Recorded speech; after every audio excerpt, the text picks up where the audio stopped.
International naman to yung contributor natin para sa recipe na to. Gagawa tayo ng pad thai galing Thailand.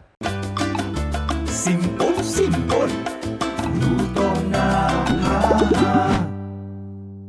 Gagawa tayo ng pad thai, pero napansin ko, medyo nagda-diet to si Nerissa Denilla kasi gamit niya Shirataki noodles, which is a no-carb noodle alternative. Tayo naman dito, gagamit tayo ng flat noodles para magmukha talaga siyang pad thai. Or pwede ka rin gumamit ng sotanghon or bihon for this recipe. And very important, kung gumagamit ka ng flat rice noodles, you have to soak it ahead of time. Heat up my oil. So when my pan is hot, lalagyan ko yung tokwa to fry. Ayan. Careful, mainit. Gagawin natin yung sauce. Usually, yung ating sauce ng ating pad thai, matamis and maasim.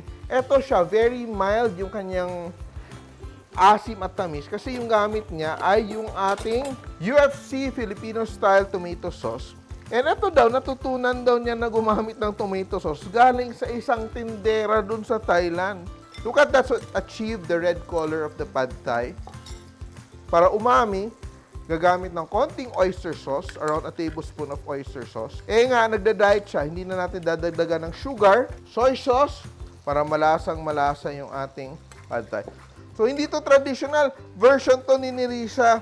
Pero kung gusto mo maging medyo ma-Thai talaga yung lasa, may flavor of tamarind yan. So, you can use the sinigang mix of UFC. So, may halo siyang calamansi, tamarind, and tomato. Para talaga siyang Thai, no? Na mixture. My tokwa is already fried. Yan, put that aside. Meron akong garlic. Kung gusto mong spicy, ito, lalagyan ko na yung aking oil ng aking chili flakes. UFC Chili Flakes din yan. So, itong recipe, matatagpuan mo to sa UFC 50th Anniversary Cookbook. So, may contributions to. Hindi to aking mga recipe. Recipe ng ating mga ka-Simpol all over the world. So, we have 50 recipes. And I will saute my shrimp as well. Medium shrimp toss. And now, I will add my noodles. Yan, around a cup of noodles. And I will drizzle my sauce. Ang dali lang gawin, no? Yan.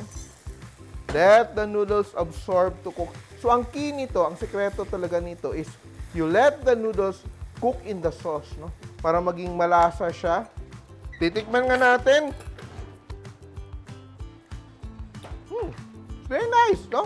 And while our noodles are continuing to cook, it will absorb the sauce. I have an egg here. Imagine, napaka-simple ng ating recipe. Look at that. I will put my noodles to the side. Kailangan ko ng konting oil. And I will add my scrambled eggs.